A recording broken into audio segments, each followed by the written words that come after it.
Está me acompanhando minha esposa, Evanilde, né? Está ali, Evanilde, os irmãos que não conhecem. Estamos aproveitando essa oportunidade, né? E desde já eu agradeço, né, os amados irmãos de terem, né, nos convidado para estar aqui nesta noite, uma satisfação imensa. E mais esse dia, né? 69 anos, né? Glória, só falta 10 anos, estou quase alcançando o pastor, né? Quase alcançando, 11, né? Glória a Deus, mas um dia eu alcanço ele, né? Então, irmãos, é bom quando nós nos reunimos no nome do Senhor Jesus.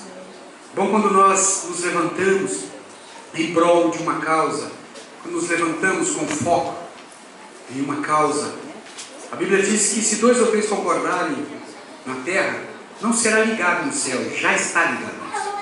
Se 2 ou 3 concordarem, já está ligado. Então nós estamos aqui felizes nessa noite de podermos juntos nos alegrarmos no Senhor.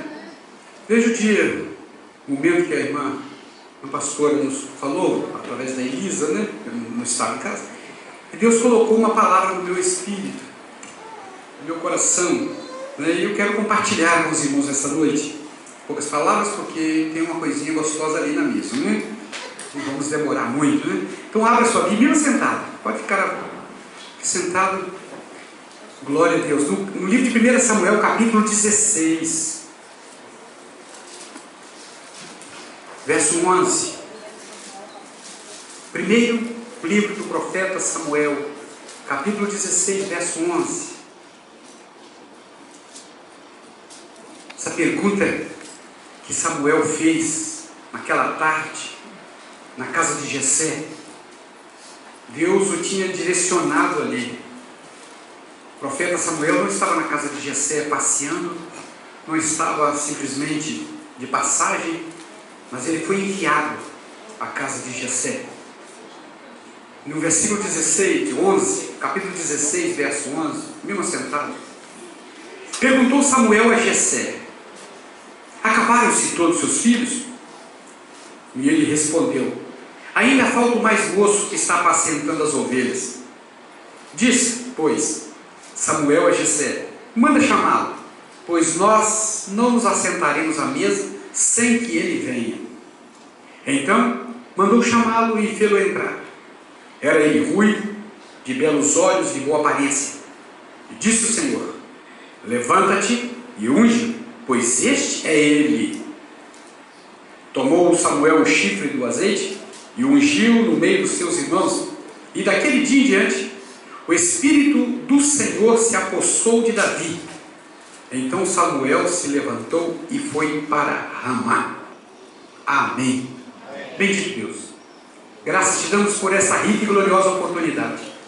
Graças te damos, ó Deus, pelo teu carinho, pelo teu amor. Graças te damos, ó Deus, pela tua bênção, pela tua presença. Graças te damos, ó Deus, por este momento que estamos vivendo aqui. Estamos vivenciando um momento ímpar na vida do teu servo, pastor Wilson, da pastora, dessa igreja, dessa congregação, Senhor. Deus querido, venha, Senhor, derramar sobre nós abundante graça. Continue com as tuas mãos estendidas. Fale conosco através dessa palavra, como tens falado através dos louvores, dos cânticos. Meu Deus, seja conosco em nome de Jesus. Amém. Amém. Que bênção, né? Nós temos andado por grande parte do país, e do norte fomos ao sul, depois fomos para apenas divisas, e temos passado por muitas congregações, geralmente acompanhando o presidente nessa caminhada como secretário, e a gente fica observando nessas caminhadas, nessas andanças, e chegamos em muitos lugares do país, do nosso Brasil, onde a igreja, a Convenção Batista Nacional, tem as suas ramificações. A Convenção Batista Nacional está quase 95% em todo o estado do Espírito Santo, né? Está em todo o Brasil, 90%, 80% em todo o Brasil, falta pouco para alcançar todo o Brasil, e a Europa, os Estados Unidos, enfim. Então a Convenção Batista tem crescido muito. Mas nós temos notado, nesses últimos dias, na nossa caminhada, desses 2 anos que estamos ali, à frente dessa diretoria, que uma grande necessidade que existe nas congregações, uma grande necessidade que existe na igreja física, é a falta de um pastor. Como nós temos sofrido com isso? Falta do pastor. Quantas congregações passam 2, 3, 4, 5 anos orando pela vida de um pastor? Quantos obreiros, eles se reúnem e fazem campanha de oração, pedindo a Deus que envie um pastor. Se nós formos ali para o Nordeste, se formos para a Bahia, para o Ceará, para Fortaleza, para aquele lado ali do Nordeste, nós vamos ver que a escassez é muito grande. No Sul também a escassez está grande. E nós ficamos assim observando que o que falta? O que falta? E a palavra nos fala que Samuel viveu um momento desse. Samuel viveu um momento, ele estava vivendo um momento difícil, um ápice da história de Israel.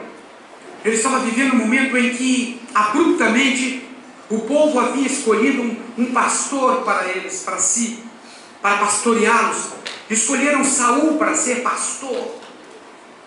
Momento que o povo não teve paciência de esperar, e movido pelo desejo de ser reconhecido e conhecido como as outras nações eram, de ter um representante, de ter a figura de um rei, a figura de um pastor que o pastoreasse, o rei que o dirigisse, nessa palavra simboliza o pastor, o rei, que assumisse a responsabilidade sobre a nação, e eles abruptamente, levados pela emoção, levados pelos laços de alma, levados pelas próprias necessidades, levados, enfim, por informações das nações, e chegaram a dizer: nós queremos ser igual às outras nações, nós queremos ser igual aos outros povos, nós queremos ter um rei, queremos ter um pastor que vai à frente, queremos ter um rei que nos represente, queremos ter alguém nas fileiras das batalhas que nos represente, enfim, e eles assumiram essa posição e ungiram Saul e trouxeram Saul para ser rei, para ser o pastor da nação de Israel. E amados, nós vemos no texto que foi uma dificuldade muito grande sobre a nação de Israel. Foi um momento, foram anos e muitos anos terríveis para a nação de Israel, porque por mais que aquele homem procurasse, por mais que ele tentasse pastorear, por mais que ele tentasse ser bem sucedido, por mais que ele articulasse, mas ele não conseguia êxito. Ele não conseguia êxito. E ele teve um estado de loucura, teve vários problemas na sua vida, problemas com família, problemas com o seu exército, problemas na administração do palácio, enfim, e o rei Saul, o seu final morreu no Monte Gibeá. Mas a palavra nos diz que em dado momento, Deus disse: olha, Samuel, achei. Não foi fácil. Se nós pudéssemos transmitir isso aí, traduzir esse sentimento de Deus ao nosso conhecimento, à nossa capacidade, às nossas limitações. Imagine Deus falando para Samuel, para o profeta, e diz: olha, acabei de achar o homem. Acabei de achar aquele que é o homem segundo o meu coração. Não foi fácil. Procurei por toda a terra de Israel. Procurei em toda a nação. E agora eu consegui, achei esse homem. Deus, ele fala para Samuel, primeiramente ele diz: olha, eu encontrei. Samuel nem podia imaginar de quem Deus estava falando. Mas o coração de Deus, a busca de Deus. Imagine Deus batendo de porta em porta, entrando de porta em porta, olhando para cada um, olhando para os varões daquele reino, e disse: não, nessa casa não tem nenhum que me serve para ser rei, que me serve para ser o meu pastor, pastor do meu povo, pastor da nação de Israel. E Deus começa a passar pela vila, no portão da frente do norte, e vai até o sul de Israel procurando, e não encontrou. E no outro dia Deus recomeça a busca, Deus recomeça a procura, e Deus está procurando. E Saul está fazendo os seus atos terríveis, e Deus continua procurando. E Deus falou para Samuel: olha, não foi esse homem que eu escolhi, quem escolheu foi os homens, Quem escolheu foi a nação, mas eu vou buscar, eu vou encontrar, eu vou descobrir um homem que tem um coração de pastor. Eu vou descobrir um varão que tem um coração de rei. Eu vou descobrir um varão que tem coração de profeta. Eu vou descobrir um varão que tem coração de sacerdote. Deus começou a buscar, começou a procurar, porque o anseio da nação, a nação precisava disso.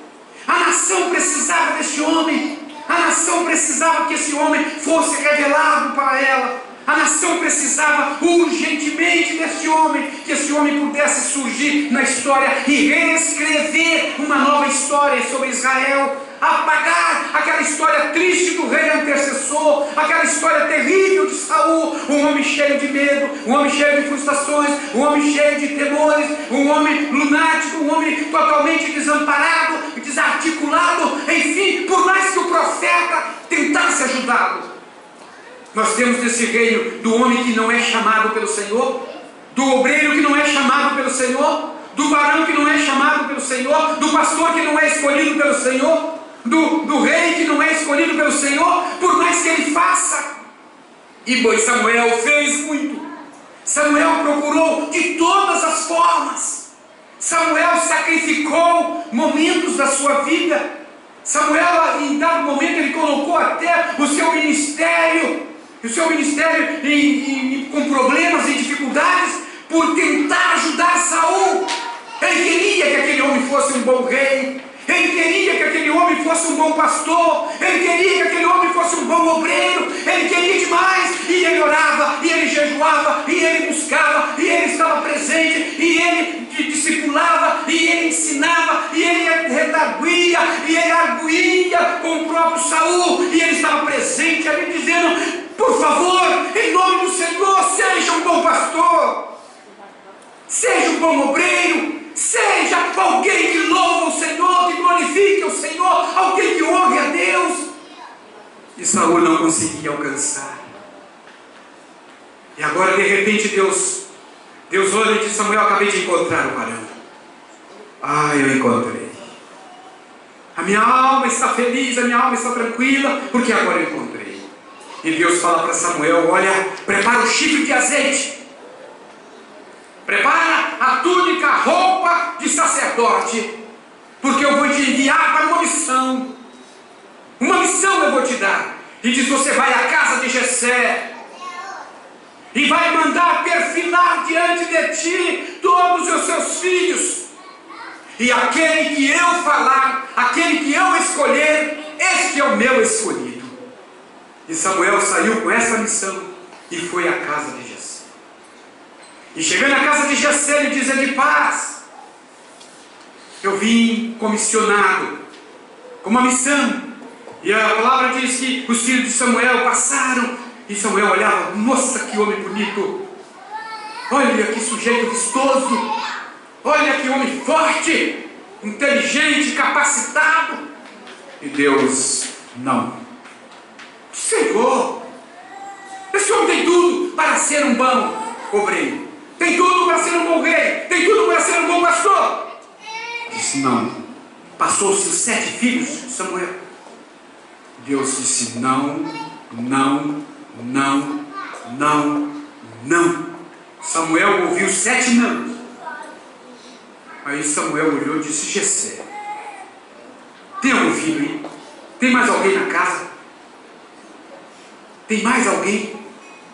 E Jessé olhou e disse: olha, só tem um ruivo, um rapazinho, que está lá atrás da malhada, atrás do gado. Manda trazer. E ele mandou trazer Davi, e Davi chegou. Não estava familiarizado com os rudimentos sacerdotais. Quando Davi entrou na porta, a casa iluminou. O coração de Deus abriu. Eu estava consultando um corretor de imóveis. Falei: como é que eu compro a minha casa do meu sonho? Ele nos convidou para comer um churrasquinho ontem. Fala desse assunto. Eu queria falar desse assunto também. Falei: me ensine. Como é que eu faço para comprar, saber que aquela é a minha casa? casa, aquela é a casa que eu vou. Ele falou: Antônio, pastor, o senhor entra na casa e fica no meio da sala e olha. Depois você vai para o quarto, olha. Depois você vai para todos os quartos. Você chega na janela e olha. Aí você vai ao banheiro, você visita todos os cômodos. Quando você entrar na porta, até você voltar para a porta, se o seu coração abrir, se você sentir alegria, se você sentir prazer de entrar nessa casa, ela é a sua casa. Se o seu coração abrir, essa é a sua casa. Mas se você entrar numa casa e falar: uma casa marimbondo ali. Se você entrar numa casa e aquela parede tão estranha, pode sair embora, porque aquela não é a tua casa. Não tente comprar aquela casa, porque é problema para o resto do tempo que você estiver com ela. E a palavra nos diz que quando Davi estampou na porta, e aí, papai, quem está vendo? Pai, Samuel disse: é esse o rapaz, é esse o menino. E Deus disse: é este o varão que eu escolhi, achei, e é este. Aí Samuel, sem delongas, assim: não, mas vem cá, meu filho, senta aqui, porque o Senhor acabou de te escolher para ser pastor das suas ovelhas. O Senhor te escolheu para ser rei. O Senhor te escolheu para ser sacerdote. O Senhor escolheu para ser profeta. Você é um salmodiador. Você é algo tremendo nas mãos do Senhor. E você tem trazido alegria ao coração do Senhor. Tem trazido paz ao coração do Senhor. Enfim, Ele te escolheu para ser o seu escolhido. E tu serás pastor da nação de Israel. Serás rei. E a Bíblia nos diz agora que quando Davi assume, irmãos, por ele ter uma chamada, por ele ter a unção, por ele ter o sim de Deus, aquele sim de Deus, aquela chamada de Deus, aquele mover de Deus, quando o óleo veio sobre a sua cabeça, Deus disse: olha, eu te darei armas, te darei condições, te darei força, te darei autoridade, te darei capacidade, te darei todos os meios para vencer. Por maiores que sejam as lutas, por maiores que sejam as dificuldades, por maiores que sejam os problemas, eu sempre estarei contigo, porque quem convida paga a conta. Eu gosto dessa palavra, né? Juninho não gosta muito não, quem convida para almoçar, quem convida paga a conta. Convidou, estou indo, mas na hora de pagar a conta eu olho até para o outro lado assim, ó. Então Deus falou para Davi: rapaz, eu te chamei, fui eu que te chamei. Você estava atrás da malhada, estava atrás dos seus afazeres, estava atrás das suas obrigações cotidianas, mas eu te tirei de lá, eu te tirei atrás da malhada, eu te tirei atrás do gado, eu te arranquei da casa de teu pai, eu te arranquei da sua posição que você tanto gostava. Eu te arranquei lá da roça, do cabo da enxada. Eu te arranquei lá do curral, tirando o leite das vacas. Eu te arranquei de lá. Eu te arranquei de uma madeireira. Eu te arranquei de uma oficina mecânica. Eu te arranquei, te tirei de um escritório de contabilidade. Eu te tirei de uma empresa de informática. Eu te tirei de mecânico de caminhão. Eu te chamei mecânico de trator. Eu te tirei de lá e te trouxe e disse para você: eu garanto, pode vir, porque eu garanto. Eu quero você para ser pastor, para ser obreiro, para ser um valente, para ser um destemido. Eu quero você para ser meu, porque eu tenho procurado homens assim. E quando eu encontro esses homens, quando eu encontro essas vidas, eu projeto nela a minha imagem, a minha semelhança, no nível mais avançado, nível de obreiro. Ele pode contar comigo, porque eu conto com ele. Deus fez isso para Davi. E Davi, então, em momento, ele passou com problemas, pastor. Ele enfrentou problema na sua casa. Ele enfrentou problema com Sama. Ele enfrentou problema com Absalão. Ele enfrentou problema com o general Joabe. Ele enfrentou problema em Keila, quando depois de ajudar, salvar aquela cidade, ela se levantou e queria entregá-lo a Saul. E Deus mandou que ele se retirasse de lá.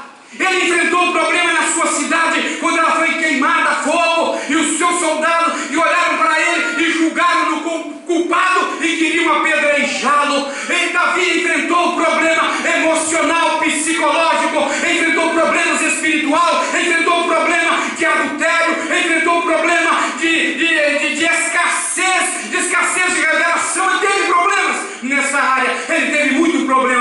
vida. Ele tomou decisões próprias dele mesmo. Ele tomou decisões de contar um povo. Ele tomou decisão de avançar quando era para ficar parado. Mas nada disso desabonou Davi de Deus. Nada disso fez com que Deus o abandonasse. Nada disso fez com que Deus o rejeitasse. Deus não abriu mão do homem chamado Davi. Deus não abriu mão desse homem, porque Deus disse: fui eu que te escolhi, rapaz. Fui eu que te escolhi. E eu vou ajudar você nas suas fraquezas. Eu vou ajudar você nas suas dificuldades. Eu vou te ajudar nas suas limitações. Eu vou te ajudar naquilo que você não sabe. Eu vou te ajudar. E Deus disse: eu vou colocar homens ao seu lado. Vou colocar homens para te ajudar. Vou colocar mulheres para te ajudar. Vou colocar o rebanho nas tuas mãos. Vou colocar a minha à sua disposição, o meu arsenal de guerra. Vou colocar a revelação no seu coração. Vou colocar a unção no seu espírito. E por mais difícil que seja, nunca te esqueças que quem te chamou é o Senhor. Que não é homem que minta, nem filho de homem que se arrependa. E assim Davi pôde vencer, ele pôde lutar, ele pôde alcançar as misericórdias do Senhor. E nós chegamos aqui neste momento e olhamos para o pastor Wilson, né? Amigo da gente aí há 20 e poucos anos, não vou falar muito precisamente, senão vocês vão descobrir a minha idade, né? Quase, né? E Deus, a gente vê o seguinte: isso prova nitidamente, claramente, amada igreja, para você, amada igreja, somente tendo chamado do Senhor. Quantos homens, quantas pessoas já caíram pela estrada fora da vida? Tem 3, 4 anos que eu sou relator da comissão de ética. Quantos homens caíram nessa caminhada, fracassaram? O último agora, ele disse: eu estou abdicando do meu pastoreio nessa igreja, porque ela tem problemas, e eu não estou preparado para resolver problemas. Eu disse: tudo eu já vi, menos isso. Já vi de tudo. Porque pastor foi chamado para resolver problema mesmo. Se ele não resolve problema, é problema dele. Mas ele foi chamado para resolver problema. Ele vai para o joelho de madrugada. Quando você está com problema, quem é que vai para o joelho de madrugada? Quem é que vai para o jejum? Quem é que vai para a oração? Quem vai para a intercessão? Quem bota o joelho no chão e diz: Deus, socorre essa ovelha, socorre essa família, socorre esse casal, é o seu pastor. E a palavra nos diz o seguinte: assim como Saul não suportou e tantos outros não suportaram, se o varão não for chamado pelo Senhor, ele não suporta. Ele não suporta as dificuldades. Ele não suporta o problema. Ele não suporta. Ele não tem uma bola de cristal. Não, a única coisa que ele tem, que ele precisa ter, é fé de que Deus vai resolver. Ele é o que? Um facilitador. Ele é o que? Um pacificador. Ele é o que? Um elo que te liga, um elo que te envolve, um elo que diz: olha, vai dar certo, meu irmão. Vai dar certo. Porque nós vamos orar e Deus vai resolver. Nós vamos orar e Deus vai dar a solução. Nós vamos orar e Deus vai botar a mão. E a mão de Deus vai se mover e a solução virá. Davi, em dado momento, ele pensou que tudo estava perdido, mas sempre ele via que Deus dava-lhe o socorro. E eu olho, né, pela vida do pastor Wilson, né, e vejo que somente Deus. Nós estávamos numa reunião de obreiros, uns meses atrás. Aí o nosso presidente, ele tem, o que nós temos de ministério, ele tem de idade. O que nós temos de ministério, pastor, ele tem 30 anos. Nós temos isso de ministério. Mas ele levantou na mesa e disse: eu preciso que vocês fiquem comigo, porque o que eu tenho de ministério, o que eu tenho de idade, de vida, vocês têm de ministério.